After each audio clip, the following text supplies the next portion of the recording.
Nem todo orgulho faz barulho. Alguns dos mais perigosos vivem escondidos atrás de boas atitudes. Atrás da disciplina. Atrás da religião. Atrás da sensação de estar fazendo a coisa certa. E justamente por isso são tão difíceis de perceber. Porque existe um tipo de pessoa que não precisa humilhar ninguém para se sentir superior. Ela apenas acredita que merece mais. Mais reconhecimento. Mais recompensa. Mais atenção. Mais valor. E sem perceber começa a medir pessoas. Começa a criar rankings invisíveis. Começa a decidir quem merece estar acima e quem deveria estar abaixo. Mas existe uma lição espiritual que destrói completamente essa forma de enxergar a vida. Uma lição tão desconfortável que poucas pessoas conseguem aceitá-la de verdade. Porque ela revela que talvez a maior ilusão humana não seja sentir-se pequeno. Talvez seja acreditar que somos maiores do que alguém. Nós reservamos para o estudo dessa noite as discussões referentes a uma das parábolas mais conhecidas de Jesus, chamada a parábola dos trabalhadores da vinha. Frequentemente, as pessoas tratam essa parábola como se o nome dela fosse outro, que não é verdadeiro. Costumam chamá-la de parábola dos trabalhadores da última hora. Não é esse o nome dela. A parábola realmente é dos trabalhadores da vinha, porque os outros personagens que constituem essa história são de uma riqueza psicológica extraordinária e não podem passar despercebidos de nós em função da riqueza que essa história apresenta e da possibilidade que ela nos dá de nós interpretarmos as coisas pela ótica que a doutrina espírita nos traz. É uma parábola que, surpreendentemente, ela não está no evangelho que mais contém parábolas, que é o evangelho de Lucas. Das 40 parábolas de Jesus, 28 estão em Lucas, 70%. Mas esta é uma parábola que está apenas no evangelho de Mateus e já na parte final desse evangelho, quando Jesus já está se aproximando de Jerusalém para viver ali a última das suas semanas como encarnado antes da crucificação. A famosa semana chamada de Semana Santa. Então, essa é uma parábola que diz respeito exatamente a essa relação do homem com o que diz, com o que a mensagem do Cristo representa, o chamado Reino de Deus. Então, nós vamos fazer uma leitura do que essa parábola apresenta, para a gente tomar a questão textual e depois a gente vai mergulhar no estudo que as obras doutrinárias nos oferecem e tirarmos as gemas lindas que estão escondidas nessa gruta maravilhosa que é a parábola dos trabalhadores da vinha. Jesus inicia o capítulo 20 do Evangelho de Mateus direto na parábola. Ela não tem um preâmbulo que nos permita dar uma leitura mais clara de em que cenário ela de fato aconteceu. Nós temos um cenário do capítulo 19, mas nós não podemos garantir de maneira cabal que o capítulo 20 é a sequência cronológica daquilo que estava acontecendo no capítulo 19, em que pese haja uma frase que amarra o 19 com o 20, que é a frase com a qual ele fecha esta parábola. Mas o texto que nós vamos ter a oportunidade de refletir um pouco sobre ele hoje, diz o seguinte: porque o reino dos céus é semelhante a um homem, pai de família. Observem a frase, é um homem, mas não é um homem, é um pai de família, que saiu de madrugada a assalariar trabalhadores para a sua vinha. Observem que as parábolas, elas costumam falar de reis, um rei, um senhor de terras, é sempre alguém que tem poder. Esta parábola não tem poder. É um pai de família. É alguém mais próximo. É uma relação diferente que está sendo constituída com relação à pessoa que tem poder nessa passagem. Nas outras, onde se tinha poder, era um dono de terra, era um rei, era alguém de muita autoridade. Agora não é. É apenas um pai de família. Então, ele saiu de madrugada para assalariar seus trabalhadores. Essa questão da madrugada para os judeus ela é muito interessante, porque a forma de contar o tempo é diferente da nossa. Os judeus eles começam a contar o tempo a partir das 6 horas da tarde. Então, 7 horas da noite é a primeira hora noturna. Depois, 8 horas é a segunda hora, a terceira hora. Então, vai até a 12ª hora, que seria às 6 da manhã, quando começa a contar as 12 horas da vigília, as 12 horas diurnas. Então, a primeira hora diurna é 6 horas da manhã. A segunda hora diurna, 7 horas, e assim sucessivamente. Então, quando ele está indo de madrugada, ele ainda está indo buscar no escuro. O dia ainda não nasceu. Ele está ainda antes da contagem de primeira hora, segunda, porque a primeira hora é 7 horas da manhã. Se é de madrugada, ele está falando aí do período da escuridão ainda, do período ainda do escuro, não do claro. Então, ele sai na madrugada para assalariar trabalhadores para a sua vinha. E ajustando com os trabalhadores a 1 denário por dia, mandou-os para a sua vinha. Observe aqui que quando ele vai assalariar esses trabalhadores, ele ajusta um salário com eles. Ele faz um acordo salarial com esse primeiro grupo. Observe, ó, e ajustando com os trabalhadores a 1 denário por dia, mandou-os para a sua vinha. Essa quantia de 1 denário é uma quantia correta. 1 denário, que é a moeda romana, ela era equivalente a uma dracma, que era a moeda grega. Uma dracma vale 1 denário. E uma dracma e 1 denário é o quanto se paga pela diária de um trabalhador. Então, você quer remunerar uma pessoa por um dia de trabalho, é 1 denário ou uma dracma. E eles acertam exatamente este valor para que o exercício na vinha aconteça, ou seja, é um valor justo que está sendo pago. Não há nada de extraordinário nessa questão. E aí, diz que mandou-os para a sua vinha. Então, ele já passa de madrugada, captura o primeiro grupo e leva para a vinha. Segue o texto. E saindo pela hora terceira, 9 horas da manhã. Então, ele passou na madrugada, capturou um grupo. Passa às 9 horas da manhã, viu outros que estavam ociosos na praça. Então, ele já tinha capturado um primeiro grupo e levou esse primeiro grupo. Ele volta na praça às 9 horas da manhã e identifica um segundo grupo que está ali ocioso. E diz assim ele, e disse-lhes, ide vós também para a vinha e dar-vos-ei o que for justo. E eles foram. Ele não acertou o salário. Ele disse que daria para eles o que fosse justo.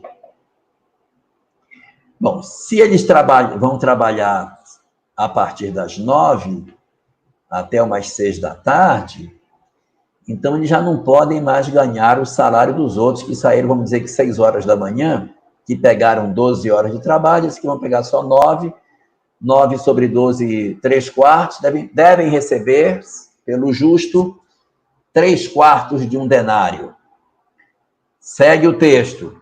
Saindo outra vez a hora sexta, meio-dia, na metade do dia, ele fez o mesmo. Ora, se ele fez o mesmo, então, tomando o texto anterior, disse, viu os que estavam ociosos na praça e disse-lhes, vós também pode ir para a minha vinha e eu vos darei o que for justo. Não acertou o salário com o pessoal do meio-dia. E é evidente que se ele vai fazer um pessoal começar a trabalhar apenas meio-dia, eles, se é justo, por lógica, vão receber apenas meio denário. Segue o texto. E saindo perto da hora 1/10, olha só, ele saiu na hora sexta e saiu na hora 9. Então, ele pegou gente meio-dia e pegou gente às 3 da tarde. E fez o mesmo. Então, ele pegou de madrugada e acertou o salário. Ele pegou 9 horas da manhã, pegou o meio-dia, pegou na hora nona, que é 3 da tarde, e saindo perto da 1/10 hora. A 1/10 hora é 5 horas da tarde. Ele encontrou outros que estavam ociosos. Então, ele passa 5 horas da tarde numa praça e enxerga um pessoal sentado lá. E aí ele pergunta, por que estáis ociosos o dia todo? Disseram-lhe eles, porque ninguém nos assalariou. Disse-lhes ele, ide vós também para a vinha e recebereis o que for justo. Então, é lógico que se eles vão trabalhar 1 hora para um turno de 12, eles vão receber 1/12, 1/12 de um denário. É o lógico. E assim foi. Levou de madrugada, levou 9 horas, meio-dia, 3 da tarde e 5 da tarde. E aproximando-se à noite, disse o senhor da vinha ao seu mordomo, em algumas traduções, ao seu responsável, capataz, o encarregado do grupo, chama os trabalhadores e paga-lhes a jornada, começando pelos últimos até os primeiros. Olha o que ele fez. Ele resolveu fazer o pagamento dos últimos para depois pagar os primeiros. Inverte, né? Deveria pagar primeiro os primeiros. Chegar primeiro, inverte. Então, invertendo, quem vai receber primeiro é o pessoal da 1/10 hora. Quando o pessoal da 1/10 hora, que só trabalhou 1 hora, recebe, eles recebem 1 denário. Oh, eles trabalharam 1 hora e o senhor da vinha pagou a diária completa para esses caras. Vindo, porém, os primeiros, cuidavam que haveriam de receber mais. Lógico, porque isso aqui está a fila. Eu estou vendo que o que trabalhou pouco recebeu 1, então eu digo, opa, então vai ter mais para mim. Se esse cara que chegou agora ganhou 1, para mim vai ter mais. Vindo, porém, os primeiros, cuidavam que haveriam de receber mais. Mas, do mesmo modo, também receberam cada um denário. Do ponto de vista trabalhista, tá péssimo isso aí, né? Coisa impensável que você fosse pagar para quem trabalhou apenas 1/12 da jornada a mesma quantidade. E aí, olha o que vai acontecer. E recebendo um denário, estes que eram os que tinham trabalhado desde o começo, murmuravam contra o pai de família. Por quê? Porque eles esperavam receber mais. Dizendo o seguinte, esses últimos trabalharam só 1 hora, e tu os igualaste a nós, que suportamos a fadiga e o calor do dia. Respondeu o dono da vinha, amigo, eu não te faço injustiça. Não ajustaste comigo 1 denário? Porque é verdade. O único que acertou o salário com ele foi o pessoal do primeiro grupo. Esses acertaram o salário. Mas esses que acertaram não estão aceitando que ele os iguale com os da última hora. Então, o dono da vinha diz para eles, eu não te faço injustiça. Eu não acertei contigo 1 denário, não foi isso que você contratou comigo? Então, toma o que é teu e te retira. Eu quero dar a esse último tanto quanto a ti. Eu quero dar a esse tanto quanto eu acertei contigo. Ou não me é lícito fazer o que eu quiser com aquilo que é meu? Olha a pergunta. Não é lícito que eu faça o que eu quiser com aquilo que é meu? Ou o teu olho é mau porque eu sou bom? Assim, os derradeiros serão os primeiros, e os primeiros serão os últimos, porque muitos são chamados, mas poucos serão os escolhidos. É muito comum, quando a gente vê as interpretações que que as pessoas fazem dessa parábola, considerar que os trabalhadores da última hora somos nós, coitadinhos, que estamos chegando na última hora, aí mas que aqueles que vieram antes, esses são os trabalhadores da primeira hora, esses são lindos, porque são, desde o início, ouviram o chamado e vieram. Mas não é essa a personalidade que os homens da primeira hora apresentam. Os trabalhadores da primeira hora são apresentados aqui na parábola não como superiores, eles são apresentados como egoístas. Eles são apresentados como pessoas que não aceitam a comparação com os outros. Então, a gente precisa reler essa parábola a partir daquilo que o próprio Cristo quis deixar na história que ele nos apresentou dela, para que a nossa compreensão sobre o que seja a existência mude e nós tenhamos uma visão mais exata do que de fato se esconde na história que Jesus contou. Se não vejamos, ora, o que diz a história é que o Senhor que sai para regimentar trabalhadores, numa comparação lógica, ele é Deus. Esse Senhor é Deus. Mas esse Deus que está apresentado aqui não é um tirano, não é um senhor duro, não é um rei, ele é um pai de família. E qual é a característica que Deus precisa ter para que ele se aproxime de um pai de família? O que é que Jesus está querendo apresentar de Deus para nós? Que ele é um Senhor cheio de misericórdia. Essa é uma das parábolas mais ricas da misericórdia de Deus que o Evangelho possui. Porque esse Senhor, ao ser apresentado, ele já traz um aspecto de afetividade ao apresentar o dono da vinha como sendo um pai de família. É a reconceituação de Deus não como um senhor, não como aquele distante de nós. Para se ter uma ideia, os judeus têm uma relação de profundo respeito pelo Criador, de modo que tem até um mandamento que pede que você não use o nome de Deus em vão. Então, eles não chamam Deus nem de Senhor. Não se usa assim, porque o Senhor me disse isso, porque Deus não se utiliza. Porque chamar Deus de Senhor, para eles, isso já é uma forma desrespeitosa. Nós só podemos chamar Deus de Senhor quando se está dentro de uma reunião de culto dentro da sinagoga, em que você pode chamar Deus de Senhor, ou, por outra palavra, Adonai. Adon, em hebraico, Senhor. Senhor, qualquer pessoa, Adon.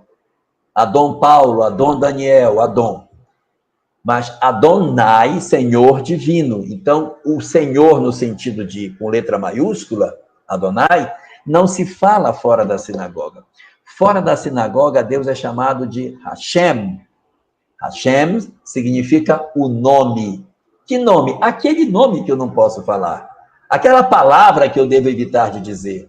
Então, Hashem, o nome. Então, veja a quantidade de impacto, de respeito que existe na relação do homem com o seu Criador dentro do judaísmo.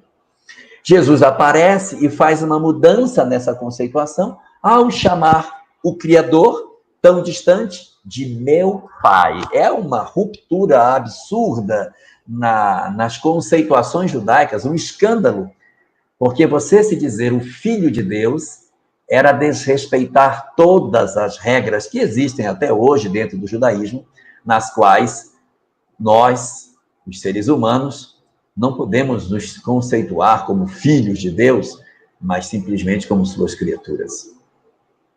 Então, nessa parábola, o Cristo vem e apresenta o Senhor como sendo um pai de família. Um pai. Aquele Senhor amoroso que vai fazer o trabalho para cuidar de sua família. E esse homem sai para regimentar trabalhadores. Ele sai para regimentar pessoas para trabalhar na sua vinha. O que é a vinha? A vinha é todo o trabalho que se desenvolve na direção do bem. Qualquer trabalho que seja, não precisa ser um trabalho religioso, não precisa ser um trabalho voltado para a questão íntima das coisas. Não. É uma relação diferente. é uma relação de afetividade. E esse senhor da vinha, ele sai para buscar pessoas para o bem. Eu estou chamando pessoas para cuidar da minha obra, da minha vinha. E ele sai de madrugada para contratar as pessoas que vão trabalhar com ele. Quando ele sai, ele vai para uma praça procurar as pessoas. Se vocês perceberem, é uma praça onde ele arregimenta os trabalhadores. Então ele chega lá de madrugada e tem aquele pessoal para trabalhar. Não sei se vocês já contrataram chapa. Aqui no norte a gente chama de chapa, que é aquele pessoal que fica esperando para fazer uma mudança, para descarregar um caminhão de cimento. São pessoas que ganham por dia. Você chega no local, eles ficam ali, você contrata, ele descarrega o caminhão, você paga aquilo ali, ele vai embora. Isso é um chapa. E ele vai contratar chapas para o trabalho na vinha. Quando ele chega de madrugada, tem aquele mundo de gente ali. Mas quais são os primeiros que se apresentam? São os mais sarados, os mais fortes, os mais convictos de si, os que têm mais capacidade de fazer, os que mais têm autoconfiança, os que acham que são realmente os melhores que o mundo pode ter. São esses os primeiros que dizem, eu sou mais forte, eu aguento, pode me contratar que eu dou conta. Então, logo no começo da manhã, os primeiros que são contratados são os mais fortes. Aqueles que são os que estão musculosos e cheios da sua autoestima. Mas eles têm uma característica. Eles são os únicos que acertam salário para trabalhar. Eles querem uma paga por aquilo que eles fazem. Eles não servem por amor. Eles não se entregam para fazer o serviço pelo chamamento do Senhor da vinha, na expectativa de que o Senhor lhes dê aquilo que for justo. Eles acertam salário. Se bem que o salário que eles acertem não seja extorsivo, porque é 1 denário por dia, mas eles são os únicos trabalhadores da parábola que têm a preocupação de acordar com o seu contratante quanto que eles vão receber pelo dia de trabalho. Quando o senhor da vinha volta às 9 horas da manhã, ele encontra um outro grupo lá, que é formado por um grupo de pessoas que já não é mais tão forte, porque os mais fortes já foram contratados, eles já foram embora. Se a gente for perceber na sequência da parábola, o que acontece na sequência do texto é que quando ele chega lá na hora terceira, assim, ele viu outros que estavam ociosos na praça. Ora, se estavam ociosos na praça, é porque ninguém contratou eles. Mas eles ainda eram, ainda que não fossem os mais dotados, músculos, eram ainda bons para o trabalho. E aí se contratou esses, eles foram embora. Quando o senhor da vinha voltou meio-dia, ele já achou o pessoal fraquinho, porque meio-dia, quem tinha capacidade de ser contratado já foi. O que ficou já não era boa coisa, já não era mais. Já era aquele pessoal mais fraco, já era um pessoal sem muita capacidade de trabalho. Mas ele vendo aquelas pessoas ali, ele disse, vai para a minha vinha e eu vou pagar a você o que for justo. E assim foi feito. Ele foi para a vinha, né? E depois, quando deu 3 horas da tarde, ele volta novamente. Quando ele volta às 3 da tarde, que característica que ele vai encontrar nessa praça, meu Deus? Só estão os fraquinhos, os que ninguém quis contratar, estão lá 3 horas da tarde ainda ociosos, sem que ninguém os contrate, sem grande capacidade produtiva. E o que faz o dono da vinha? Ele diz, vai para a minha vinha que eu vou te pagar o que for justo. Não satisfeito de ir 3 da tarde, ele volta às 5 da tarde. Poxa, voltar às 5 da tarde, quando o dia já está praticamente acabando, já não tem mais nem o que fazer. Ele volta lá para buscar. Bom, quando ele volta para pegar às 5 horas da tarde, você pode imaginar a qualidade do que ele foi buscar. Porque tudo que poderia ter sido contratado foi. Todos os contratantes já haviam passado. Havia sobrado só a rapa do tacho. Os que sobraram para serem os trabalhadores da última hora, realmente eram de fato aqueles que ninguém quis contratar. Mas o dono da vinha, quando chegou lá, ele tem um diálogo um pouquinho mais longo com esses. Ele diz que quando chegou lá na 10ª hora, encontrou outros que ainda estavam ociosos e perguntou-lhes: por que estáis ociosos o dia todo? Respondem eles: porque ninguém nos contratou. Disse-lhes ele então: ide vós também para a vinha e recebereis o que for justo. Aí cabe uma pergunta. Por que eles ainda estavam na praça às 17 horas?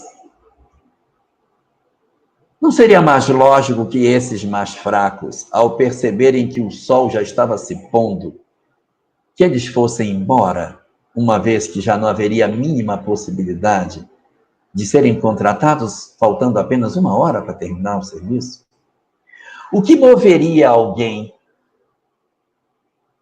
que não tem força física, que ninguém quis, foi rejeitado por todos, continuar sentado numa praça esperando por um contratante já no final do dia?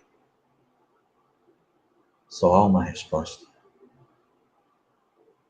a necessidade.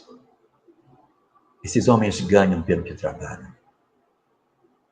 Desistir da praça é desistir do seu sustento. O que move esses homens é a esperança de serem resgatados. São almas frágeis, falidas, que carregam mazelas, doenças, feridas, machucamentos de toda espécie. Ninguém os queria mais. Ninguém enxergava nesses homens a capacidade de fazer alguma coisa. Nada mais eram do que servidores imprestáveis e inúteis, que ainda insistiam em permanecer numa praça sem a mínima possibilidade de serem contratados. Mas é exatamente aí, nesse momento, em que nós temos a oportunidade de refletir sobre essa questão, que nós vamos ver que o Senhor da vinha vem buscar essas pessoas que estão a apenas 1 hora do término do expediente e os leva para a sua vinha também, para oferecer a esses companheiros oportunidade de crescimento, para oferecer a eles o trabalho e, numa transposição para o aspecto simbólico, um chamamento ao bem das almas fracas e frágeis. Os espíritos que são frágeis, aqueles que já caíram diversas vezes e que às vezes as pessoas nem querem se aproximar porque acham que eles não são capazes, aos olhos de Deus, são extremamente úteis. Muito úteis. Nós às vezes achamos que são mais valorosos aqueles que são mais fortes, que são mais poderosos, que têm mais poder, que conseguem exercer as coisas com muito mais força.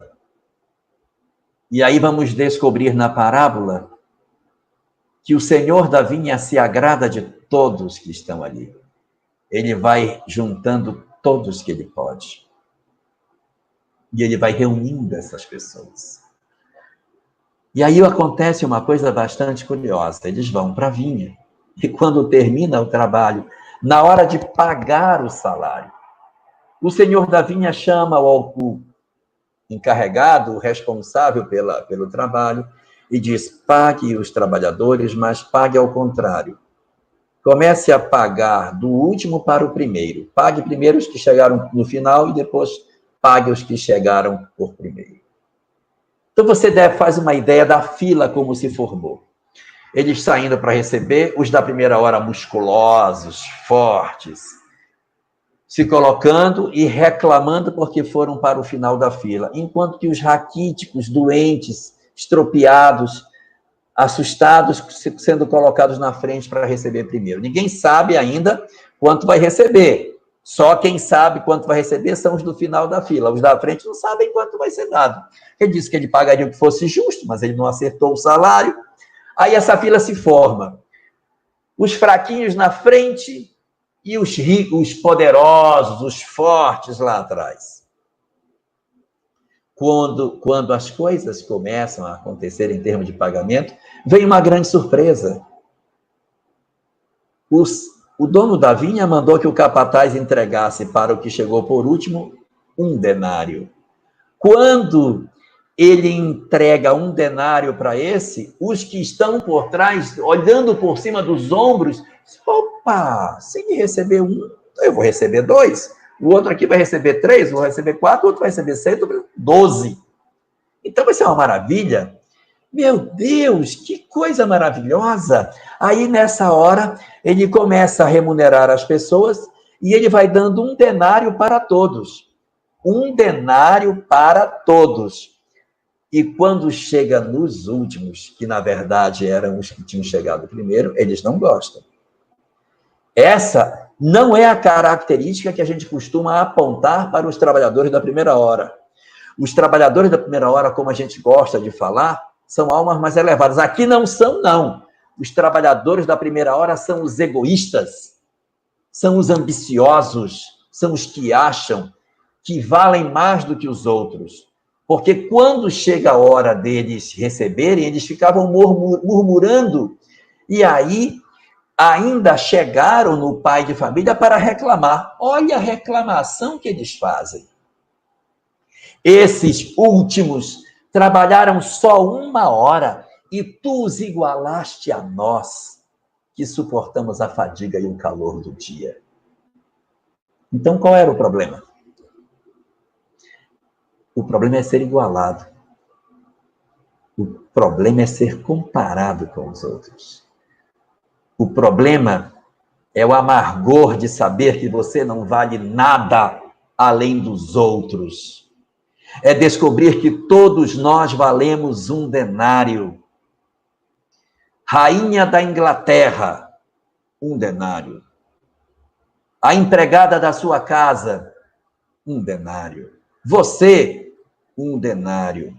Aquela pessoa que passa na rua revirando lixo dentro daquele camburão, 1 denário. Todos valemos 1 denário. Aprendamos que somos todos a mesma coisa, que não existe ninguém diferente. Nós somos todos iguais diante de Deus. Aqueles que chegaram primeiro, aqueles que vieram primeiro, eles querem receber mais, eles querem forçar a lei para que eles recebam além do que eles merecem. A esses, o justo. A esses, o justo. Não. Você é igual aos seus irmãos. Você não vale mais do que os outros. Você vale igual a eles. Você vai receber igual aos outros. E aqueles que têm a autoestima baixa, que acham que não valem nada, ele vem e completa o que falta com misericórdia. Por quê? Porque Deus é justo e bom. Então, aqueles que querem ser mais, ele poda. E o que acha que é menos, ele compensa. Deus é justo e bom a um só tempo. Deus não é justo e Deus não é bom. Deus é justo e bom. Observem que na obra doutrinária não aparece em nenhum lugar onde são citados os atributos a palavra justo distante da palavra bom. Você não vai encontrar na obra doutrinária do tipo, isso aqui não vai ter. Deus é imaterial, vírgula, justo, vírgula, imutável, vírgula, eterno, vírgula, único, vírgula, bom. Não vai ter. Sempre nas obras espíritas está escrito justo e bom, vírgula, eterno, vírgula, imaterial, vírgula. Justo e bom não são 2 características, é uma característica só, é só uma. Deus é a um só tempo, justo e bom. Para quem tem dificuldade para entender que Deus possa ser ao mesmo tempo justo e bom, porque a gente acha que quando é bom não é justo, e quando é justo não é bom, ora, Deus é justo e bom quando a gente olha o fenômeno da reencarnação. Eu pergunto a nós, a reencarnação, ela é fruto da justiça ou ela é fruto da misericórdia, da bondade de Deus? Não tem como definir.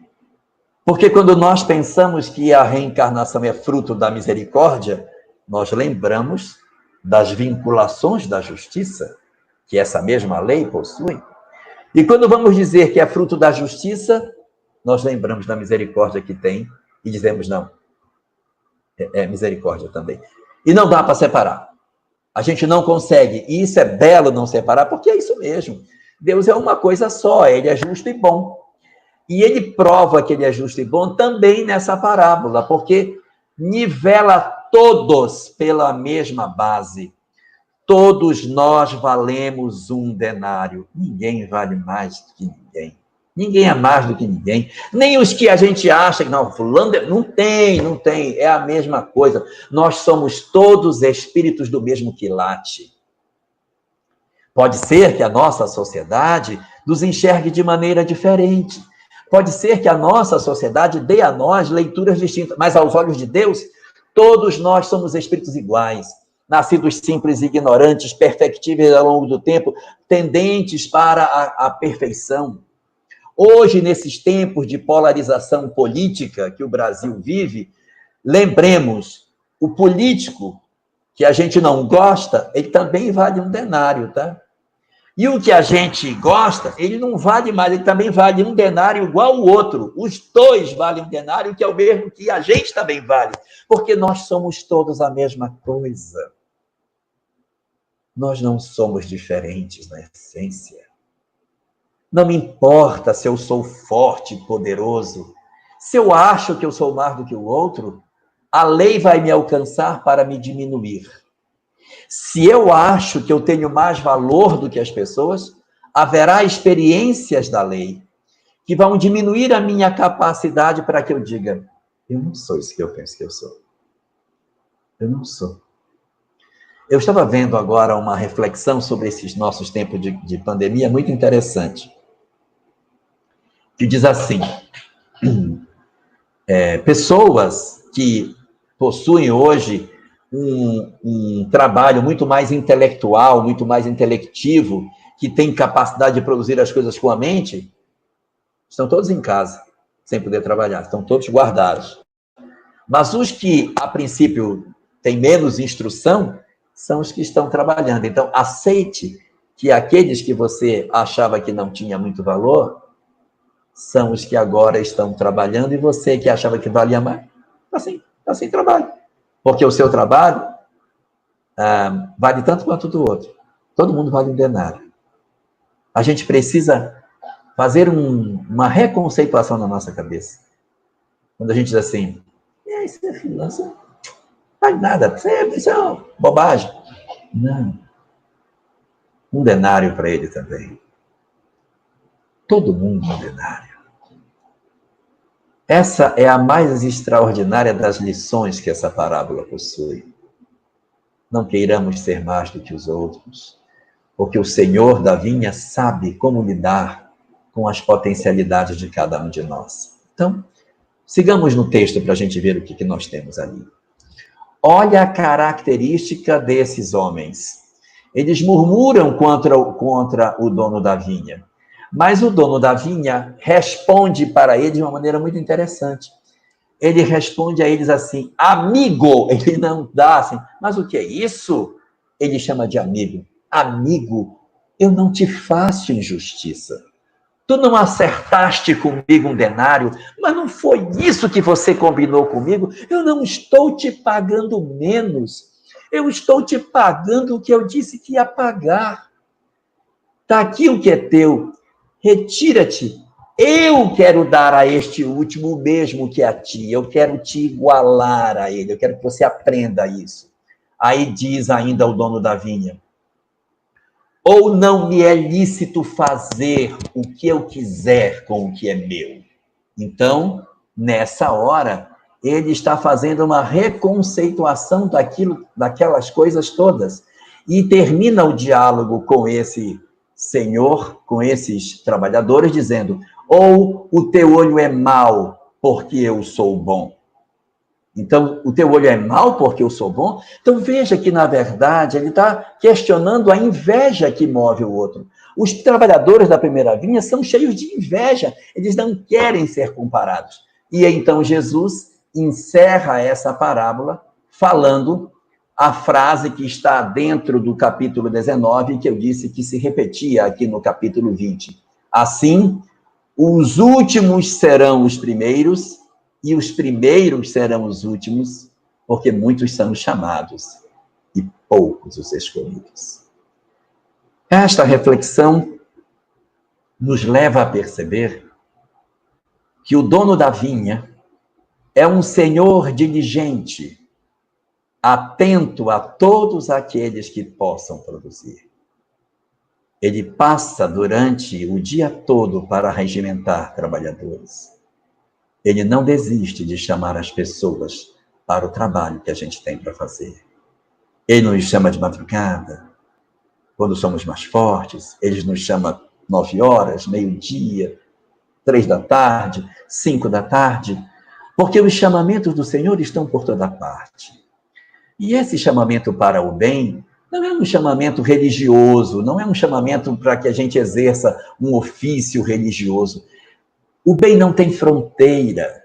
É o chamamento para que a gente exerça o bem na nossa sociedade, o bem na atividade profissional que a gente desenvolve, na maneira de acolher as pessoas que estão ao nosso derredor, o bem em família, no acolhimento e na proteção, no zelo, no cuidado, no amor, que a gente tem que dispensar aos nossos entes queridos, o bem na relação nossa com a natureza, nas vinculações com o planeta, o bem conosco mesmo na relação que a gente tem que ter com a nossa própria história, o bem na relação com o Criador. Então, esse chamamento, ele acontece o tempo todo. Nós somos chamados durante todo o tempo para esse convite permanente para o que nós nos engajemos no bem. Não existe da parte daquilo que a parábola dispõe que Deus desista de nós. Não importa o quanto você pode produzir, você para mim vale a mesma coisa. Eu quero que você dê o que você pode dar. Você trabalhou só 1 hora porque ninguém lhe contratou, porque ninguém poderia querer você? Eu quero. E o pouco que você vai dar é ótimo. Eu aproveito o que você tem para dar. E você, para mim, vale um denário. Você pode vir no meio do dia? Venha. Você pode dar metade? Venha dar metade. Eu lhe darei a você e a consideração de que você também vale um denário. Se você vem no começo do dia achando que você é mais do que os outros, eu também te chamo e te pago o que for justo, para que você aprenda que você não é mais do que os outros. Se a gente está achando na vida que a vida está dando pouco para nós, é porque nós estamos lá na primeira hora reclamando porque os outros recebem mais do que nós. Existem muitas pessoas que dizem assim: mas, Senhor, eu faço tanta coisa, puxa vida, e olha como é que está a minha família, como é que está a minha vida, a minha saúde. O meu vizinho aqui, ó, ele não faz nada disso, ele vive melhor do que eu. Senhor, dá uma olhada no meu vizinho, dá uma olhada em mim. O que é isso? Isso, na verdade, é igual o trabalhador da primeira hora. Tu vai querer igualar ele a mim? Não, eu mereço mais. Senhor, eu sirvo a ti, eu desde cedo, então eu não posso sofrer, meu carro não pode bater, eu não posso ter problema. Pare, menos. Todos valem um denário.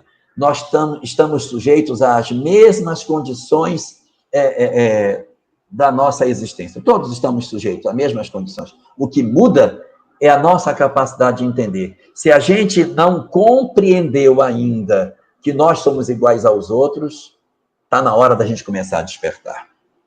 E como lição final dessa discussão, existe um ponto muito importante. É verdade que o senhor da vinha passou várias vezes para arregimentar os trabalhadores. Mas todas as vezes que ele foi arregimentar, ele os procurou na praça. Não desistamos da praça. Se você desistir de si mesmo e for embora para casa, porque você é muito fraco, porque você não tem mais condição de trabalhar, porque ninguém lhe contratou, porque você acha que você é um inservível, e você se recolhe na sua casa, abandonando a praça de serviço, desistindo assim de fazer o bem, o Senhor não vai buscar você em casa.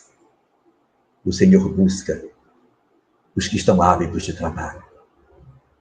Mesmo aqueles que ninguém contratou, aqueles que estão abandonados na praça, sem nenhuma perspectiva de trabalho, Ele vai passar para buscar. Não desista da sua capacidade de fazer o bem. Não exista da grande possibilidade que a vida lhe confere para que você seja útil, mesmo quando você se encontra quebrado, mesmo quando você acha que você já não presta para mais nada. Se você não desistir da praça, o Senhor encontrará lugar para você na sua vinha. Que a necessidade, a vontade de levar algo para casa, que é o que move o trabalhador de permanecer na praça, que isso permaneça em nós. Que essa necessidade desse sustento não faça com que a gente desista. Faça com que nós não desistamos de sair. E fiquemos esperando, porque o Senhor da vinha vai passar para buscar mesmo os mais estropiados que ali estejam, mesmo que nós estejamos quebrados e achando que não servimos mais para nada. É quando a misericórdia vem, nos recolhe para que a gente faça um pouquinho que seja, porque é o que a gente pode dar. E Ele completa com a misericórdia dele na nossa capacidade de não desistir, na esperança de que alguém venha nos buscar na praça para nos dar a graça de saber que somos úteis também. Que todas essas lições nos ajudem a compreender o que o Espiritismo propõe numa leitura sobre a parábola dos trabalhadores da vinha, e assumamos o propósito de reconhecer que somos todos iguais diante de Deus, que os espíritos são todos idênticos, que as oportunidades estão marcadas por justiça e misericórdia, e que o Senhor haverá de passar tantas vezes quantas forem necessárias para buscar aqueles que estão na praça à espera da possibilidade de servir na tarefa do bem. Talvez uma das experiências mais difíceis da vida seja descobrir que ninguém está acima de ninguém. Porque isso obriga o orgulho a perder espaço. Obriga a vaidade a recuar. Obriga o ego a se calar. Quando percebemos que cada pessoa está enfrentando batalhas que não conhecemos, os julgamentos começam a perder força. Quando percebemos que todos carregam dores, desafios e aprendizados diferentes, as comparações deixam de fazer sentido. E quando finalmente entendemos que o valor de uma alma não depende da opinião humana, algo muda dentro de nós. A necessidade de provar desaparece. A necessidade de competir desaparece. A necessidade de ser maior desaparece. E no lugar delas nasce algo raro. Humildade. Não a humildade de quem se sente menor, mas a humildade de quem finalmente compreendeu que toda a vida possui valor. E que nenhuma luz precisa apagar outra para continuar brilhando.